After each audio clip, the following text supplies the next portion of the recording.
उसने 1000 लोग के अंगुलीमाल बड़ा हत्यारा था। उसने 1000 लोगों की हत्या की थी।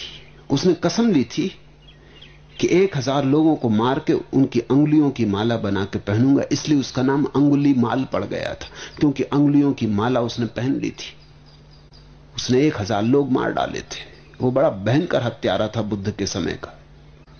999 आदमियों को मार चुका था और 1000वीं की प्रतीक्षा कर रहा था, लेकिन दूर दूर तक लोग चौंक गए थे। तो जिस जंगल में छिप के अंगुलीमाल रहता था वहां कोई जाता नहीं था, जाए ही नहीं कोई। उसकी मां नहीं जाने को राजी थी, क्योंकि लोगों को डर था, लोग जानते थे वो मां तक को मार डालेगा। उसको तो 1000 का व्रत पूरा करना। बुद्ध उस रास्ते से गुजरते थे तो लोगों ने कहा आप न जाएं बनते, वो आदमी खतरनाक है, वो सोचेगे नहीं आप कौन हो, उसको तो बिल्कुल अंधा है। उसने 999 आदमी मार डाले। राजा उससे कपते, सैनिक उससे डरते हैं, फौजें नहीं निकलती इस रास्ते से कि वो किसी को भी मार डाले। एकदम पागल है, उसे होश है ही नहीं, आप मत जाएं। लेकिन बुद्ध ने कहा अगर मुझे पता ना होता तो शायद मैं ना भी जाता, लेकिन अब पता है मुझे, वो बेचारा एक की प्रतीक्षा करता होगा।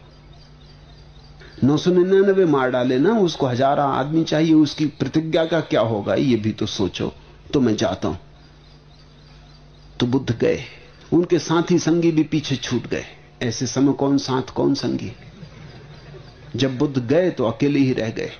अंगुलीमाल फरसे पर धार रखने लगा देख के कि कोई आ रहा है, लेकिन वो भी बहुत चौंका, क्योंकि वर्षों से इस रास्ते पे कोई चलते ही नहीं। ये कौन ना समझ, उसको भी दया आने लगी, ये कौन ना समझ मरने आ रहा है। उसने गौर से देखा, गैरिक वस्त्र। अरे उसने सोचा कोई सन्यासी गया बेचारा काम से, इसको कुछ पता नहीं है, गांव के लोगों ने भी बताया नहीं, मालूम होता। ऐसा सोचने लगा। फरसे पे धार रखी। जैसे जैसे बुद्ध करीब आने लगे वैसे वैसे उसका भाव बदलने लगा, उसे दया आने लगी। उसने अपने मन में सोचा अंगुलीमाल तुझे हो क्या रहा है, ऐसी दया तुझे कभी नहीं आई। तेरी मां भी आती तो भी तू काटने को तत्पर था। ये तो कौन है, अपनी क्या जान क्या पहचान। लेकिन कुछ होने लगा, बुद्ध की मौजूदगी कुछ करने लगी।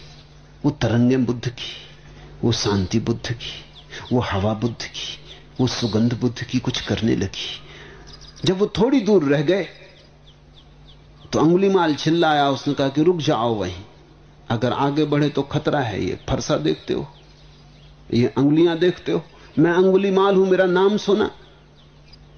गर्दन काट के अंगुलियों की माला बना लूंगा और मेरा व्रत पूरा करना है मुझे। और कई सालों बाद तुम दिखाई पड़े हो, कोई और आता भी नहीं, मगर तुम्हें मैं एक मौका देता हूं। न मालूम कैसे कमजोरी का क्षण है मेरा कि मैं तुम्हें एक मौका देता हूं, भाग जाओ, लेकिन और करीब मत आओ। मैं आदमी बुरा हूं, जरा भी आगे मत चलो। बुद्ध ने कहा पागल, मेरा चलना तो कई वर्ष हुए तब बंद हो चुका। जिस दिन मन गया उस दिन सब चलन भी गया, सब चलना भी गया। अब कहां चलना, मैं तो ठहरा हुआ हूं। मैं तुझसे कहता हूं तू चलना बंद कर। अंगुलीमाल ने कहा मैं सोच ही रहा था कि आदमी पागल होना चाहिए। तुम पागल हो, चल तुम रहे हो, चलते हुए को कहते हो कि चलता नहीं, और मैं बैठा हुआ फरसे पे धार रख रहा हूं और मुझको तुम कहते हो कि चलते हो। तुम्हारा दिमाग खराब है। अब मैं समझा कि तुम कैसे चले आ रहे हो। बुद्ध ने कहा ठीक है, मगर मैं तुझसे फिर कहता हूं सोच ले, मैं रुका हुआ हूं, तू चल रहा है। तेरा मन अभी बहुत दौड़ता है, यहां वहां दौड़ता है, इसलिए मैं कहता हूं तू चलता है। खैर बुद्ध पास आ गए। अंगुलीमाल ने कहा अगर तुम जिद्दी हो तो मैं भी जिद्दी हूं।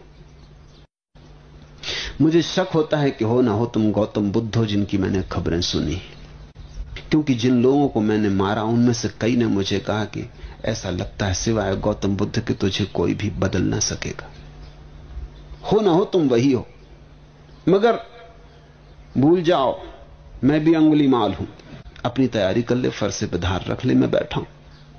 वो बैठ गए शांत। वो फरसे पे धार रखता है, क्योंकि कई साल से कोई आया नहीं तो फरसे पे जंग चढ़ गई। वो बार बार देख लेता है इस आदमी को, बात क्या है। उसका दिल बड़ा पिघला जा रहा है, इस आदमी पे बड़ा प्रेम आया जा रहा है, इस आदमी की तरफ बड़ा लगाव हुआ जा रहा है। वो डर रहा है।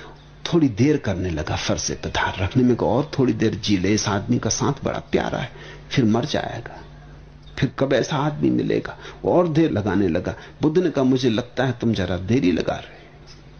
फरसे पे धार रखो अंगुलीमाल, तुम अपना काम करो, मुझे मेरा काम करने दो। ऐसे जल्दी से किसी के प्रभाव में नहीं आ जाते। अंगुलीमाल ने कहा कि तुम आदमी कैसे हो? तुम मरने पर तत्पर हो, आत्महत्या करने की तुमने सोच रखी। लेकिन उसका दिल बदल गया है, फरसे पे धार बेमन से रख रहा है। फिर धार भी पूरी हो गई। फिर उसने कहा, बोलो क्या विचार है? बुद्ध से पूछता, आप क्या विचार है? बुद्ध ने कहा, विचार की संभावना का विचार तो मैं छोड़ ही चुका अंगुलीमाल, और तू जिसे मारेगा वो मैं नहीं हूं, और जो मैं हूं उसे कोई भी मार नहीं सकता। कौन फरसा मुझे छेद सकेगा? अंगुलीमाल ने आंख में आंख डालकर देखा, इस आदमी को मारना असंभव है। लेकिन फिर भी जिद, पुरानी पुरानी आदत, वो अपना फरसा लेकर खड़ा हो गया। उसने कहा कि ठीक है, दो आदमियों की जिद अटकी, तुम बुद्ध हो, मैं अंगुलीमाल हूं, इतनी जल्दी हार नहीं जाऊंगा। मगर ये क्यों मेरा दिल कमजोर हुआ जाता है, क्यों मेरी छाती बैठी जाती? मैं तुमसे पूछता हूं। बुद्ध ने कहा, इसका कारण है, मारने में कुछ कला है ही नहीं अंगुलीमाल, ये तो बच्चे कर सकते। तू देखे सामने वृक्ष है, इसकी शाखा काट के मुझे दे दे। तो उसने फरसे से शाखा काट दी। बुद्ध ने कहा, अभी से तू वापस जोड़ दे। उसने कहा, ये कैसे हो सकता है?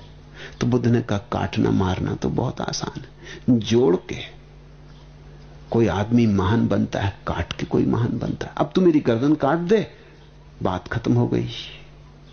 मगर याद रख, जिन गर्दनों को जोड़ नहीं सकता उन्हें काटने का तुझे हक नहीं। और जोड़ तो कुछ बात हुई तो दुनिया तुझे याद रखेगी। फरसा उसने फेंक दिया, वो बुद्ध के चरणों में गिर गया। वो अंगुलीमाल बुद्ध का भिक्षु हो गया।